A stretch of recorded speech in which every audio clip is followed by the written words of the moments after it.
Hey everyone, and welcome to our deep dive. Yeah. Where we get into really fascinating material.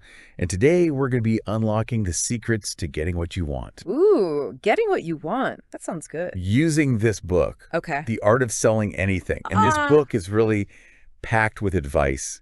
And we're going to try to unpack it together and help you apply it to your own life. I love it. So you might be thinking, this is all about sales. Yeah. But it goes way deeper than that. What I find so fascinating about this is it really is about selling yourself more so than anything else. It's true. Like your skills, Yeah, right. your ideas, even just like your personality.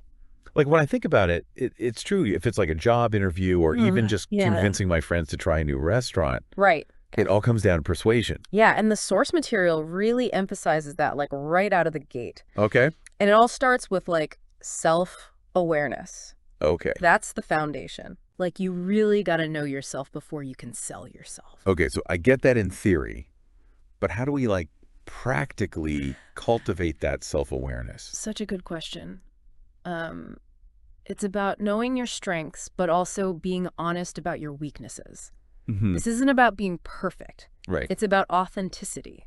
So how do we balance self-improvement while also accepting ourselves as we are? That's such a good point. Because I feel like a lot of people struggle with that. Totally. And the source material actually suggests you make a chart Oh, wow. of your sales products. Okay. Not just what you have now, Got it. but also things that you could develop. I love that. Yeah. That's a great exercise for all of us to try after this deep dive. It's like a personal development roadmap. I love that.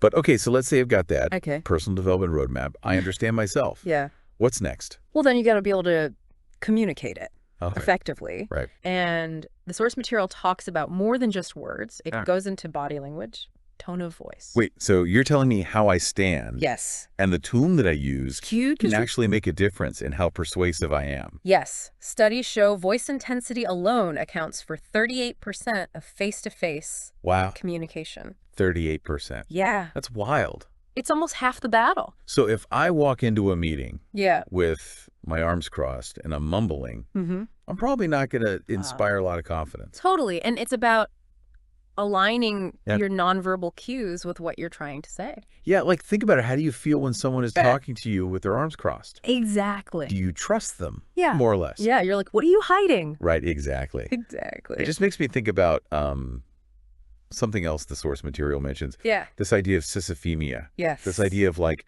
unattainable goals leading to burnout and even health problems. Yeah. Have you felt that Okay. pressure to Sure. constantly be on and striving Absolutely. for more? Yeah. The source uses this analogy of Sisyphus, who's condemned to eternally push a boulder uphill. Mm-hmm. And it's like a powerful reminder that sometimes pushing harder isn't the answer. Right. It's about recognizing Yeah. when you need to step back, recharge, Yeah. reevaluate. It's about selling yourself as in Huh. knowing your limits and advocating for your well-being, Exactly. which I think is a really important message for all of us. Such an important message. You can't pour from an empty cup, as they say. Right. But what about failure? Okay. I think that's something that a lot of us fear, Yeah. especially when it comes to putting ourselves out there. Yeah. What does the source material say about that?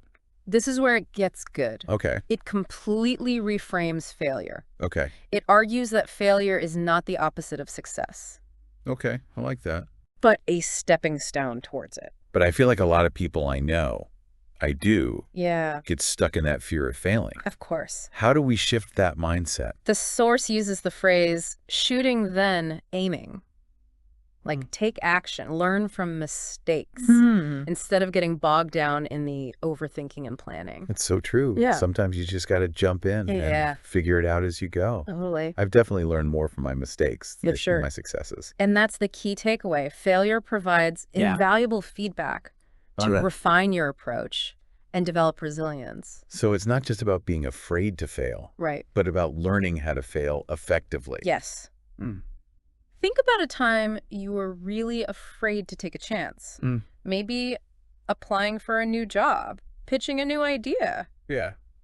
What happened? Probably not a lot. Did the world end? Yeah. No. And even if it didn't go perfectly, you probably learned something from the Perhaps- experience. Those lessons learned from failure Right. can be some of the most powerful tools Okay. in your arsenal. So we've gone from like knowing ourselves, Yeah. communicating effectively, and even embracing failure as a learning opportunity. Yes. It's like building this foundation for personal growth Exactly. and ultimately persuasion. It is, but remember, persuasion is not about manipulation. Okay, before we get into that, I Yeah. just want to be clear for our listeners. Yes. We are not talking about tricking people No. or shady tactics. Not at all. This is not what this is about. Right. The source really emphasizes that it's about understanding your audience and tailoring your communication to resonate with them. So how do you know if you're being manipulative versus persuasive? It's a great question and one that we're going to keep exploring. But one key difference is intention. Okay. Are you genuinely trying to connect with the other person? Yeah. And understand their perspective? Or are you just trying to get them to do what you want? That makes sense. Yeah. It's like you wouldn't try to sell a cutting-edge tech gadget to your grandma Exactly. the same way you would to like your gamer friend. Right. You have to speak their language and connect with their interests. Absolutely. It's about meeting people where they're at. Right. Finding that common ground. The source material actually talks about arousing the senses. Yes. To make your message more memorable. It does. So what does that look like? Yeah. Like in a non-sales context, how do you make your ideas memorable? Memorable. It's such a good question, and one that I think we need more time to unpack. So we're going to have to table that one for the next part. For the next time of Deep Dive. Of our deep dive. Stay tuned. Come back. For more. Welcome back to our deep dive into the art of selling anything. Last time we were talking about self-awareness, authentic communication, and even like reframing our relationship with failure. Right. I really love that concept of like selling yourself as a way to approach not just business deals, but like any interaction where you want to make an impact. Such a powerful framework. And today we're going to go even deeper into like the practical strategies for actually selling yourself effectively. Oh yeah, I'm all ears. What does the book suggest? So it emphasizes this idea of aligning your inner world with your outer actions. Okay. And it uses this really intriguing phrase, selling your inner man to your outer man. Yeah, that one really stuck with me. It's a little cryptic. It is a little cryptic. Can you unpack that a bit more for us? Yeah, so essentially it's about making sure that your actions and behaviors are consistent with your beliefs and values. Okay. Like if you're trying to project an image that doesn't align with your true self, people are going to sense that disconnect. So it's like, I can't claim to be like a passionate advocate for environmental sustainability if I'm driving a gas-guzzling car and leaving the lights on all the time. Exactly. Got it. It's about walking the walk, not just talking the talk. Right. And it applies to so many areas of life, from our personal relationships to our professional endeavors. It makes me think about like job interviews. Yeah. You know, you can have the perfect resume, all the right answers. But if your body language is screaming, I'm terrified, or like your enthusiasm seems forced, it's going to be hard to convince the interviewer that you're the right fit. Such a good point. And the source material largely talks about nonverbal communication when it comes to selling yourself. Okay. Especially in a job interview setting. What does it say? It highlights the importance of things like eye contact, good posture, even a firm handshake. Like these small details can actually make a big difference in how you're perceived. I never really thought about it, but I guess those subtle cues really do make a big difference. They do. It's fascinating. And the book also mentions like dressing for success. Okay, but before we go down that road, I want to clarify. Of course. We're not talking about superficial appearances here. No. It's not about wearing designer clothes. Or trying to fit into some arbitrary mold. No, it emphasizes that it's not about conforming to these external standards of success. But rather dressing in a way that makes you feel confident and comfortable.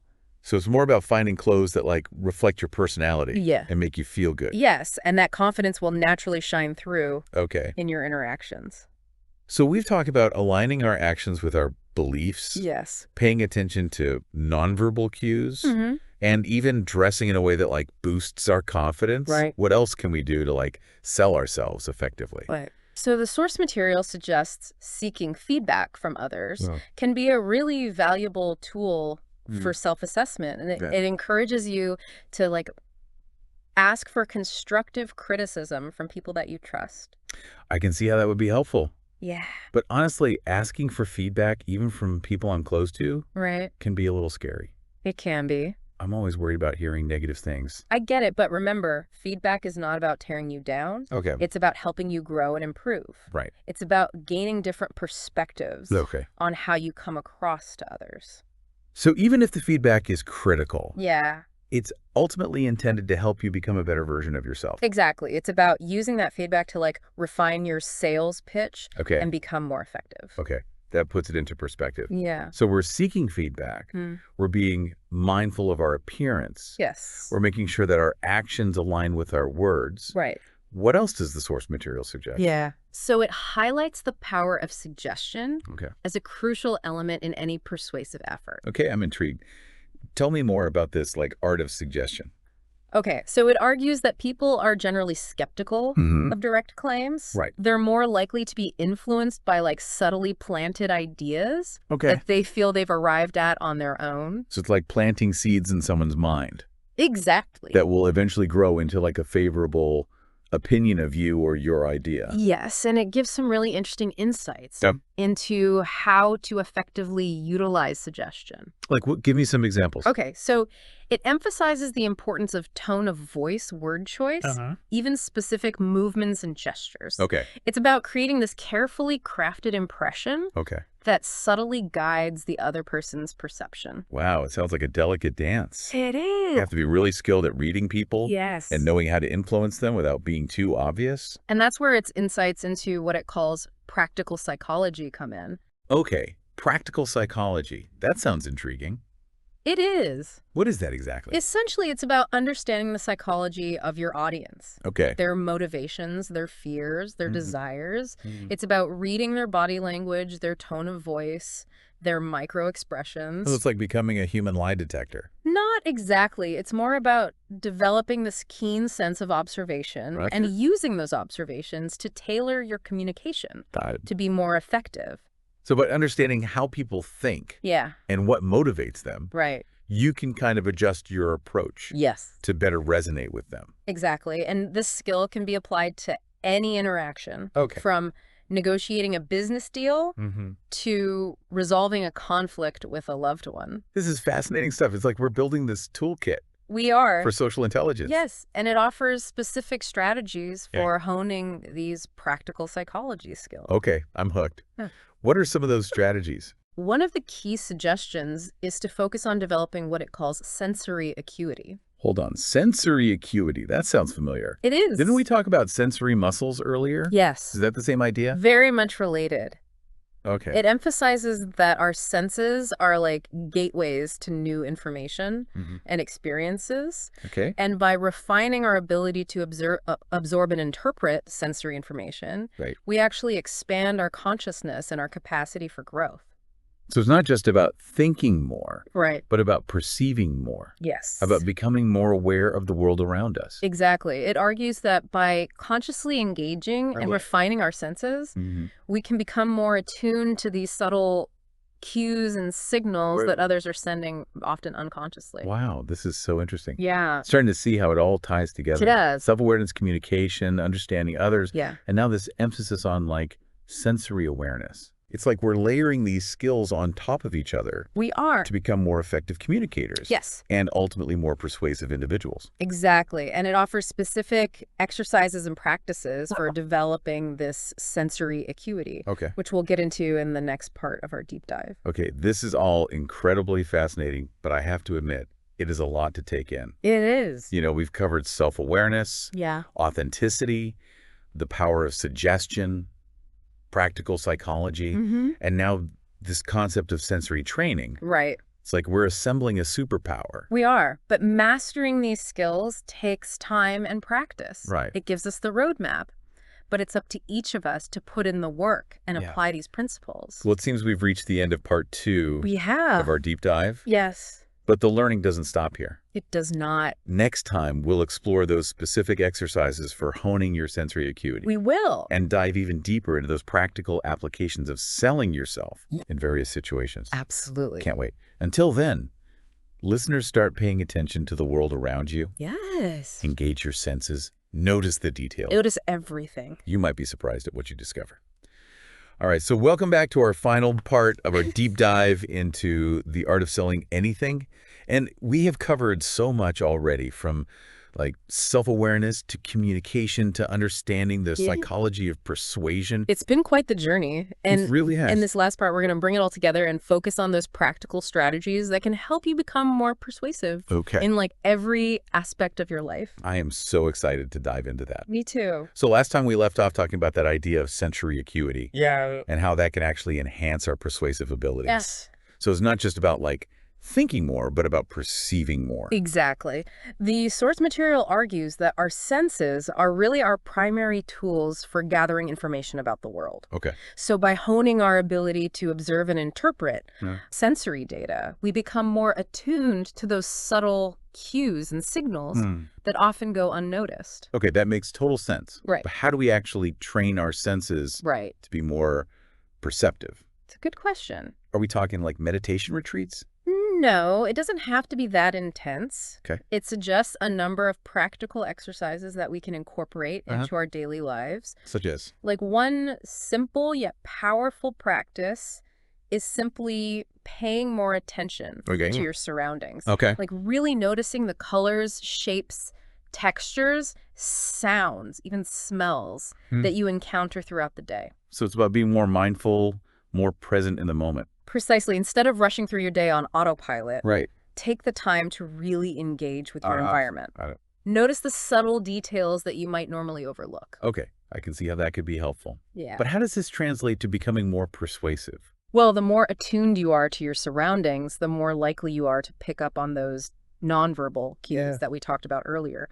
You'll start to notice subtle shifts in body language, tone of voice, facial expressions. So it's about becoming a better people reader. Exactly. By developing your sensory acuity, you'll be able to more accurately assess how others are feeling and adjust your communication accordingly. Got it. What other like sensory training exercises does the source material suggest? So another powerful practice is to actively seek out new and varied sensory experiences. Okay. Try different foods, listen to different types of music, explore new environments. So it's about like expanding your horizons. Yes. Exposing yourself to a wider range of stimuli. Exactly. The more you engage your senses, the more you'll find that your perception of the world becomes richer and more nuanced. That makes sense. And this heightened awareness can be a powerful tool for persuasion. This reminds me of something we talked about earlier, this idea of tailoring your communication to your audience. Yes. So if you're more aware of the subtle cues that people are sending, exactly, you can adjust your approach to be more effective. It all ties together, doesn't it? It does. By becoming more attuned to others, we can communicate in a way that resonates with them on a deeper level. Okay, this is all so fascinating. It is. But I have to admit, when we talk about like selling yourself, it still feels a little uncomfortable. I get it. Like, am I supposed to be constantly promoting myself? Right. And I think it's important to clarify what we mean by selling yourself. Okay. It's not about being pushy or arrogant. Okay. It's about presenting yourself in a way that is authentic and engaging. So it's more about like showcasing your strengths. Yes. And letting your personality shine through. Exactly. And it provides a very specific framework for doing this, which it calls selective discriminative training. Okay, that sounds a bit technical. Can you break that down for us? Yeah, so essentially it's about identifying the specific characteristics and qualities that are most valuable in your field and then actively cultivating those traits. Okay. And at the same time, you're also working to eliminate or minimize any negative habits or tendencies that might be holding you back. So it's kind of a two-pronged approach. You're building up your strengths while weeding out your weaknesses. Exactly. It's about becoming the best version of yourself, both personally and professionally. That makes sense. Yeah. But how do you actually put this into practice? So it suggests a very systematic approach. Okay. First, you need to clearly define the specific characteristics you want to develop. Okay. Like, what qualities do successful people in your field possess? Okay. What skills are most in demand? So it starts with doing your research, looking at role models. Right. Analyzing the market trends. Exactly. Once you've identified those key characteristics, you can start training yourself to embody them. Training as in like hitting the mental gym. You could say that. For personality development? It's about actively seeking out experiences and knowledge. Okay.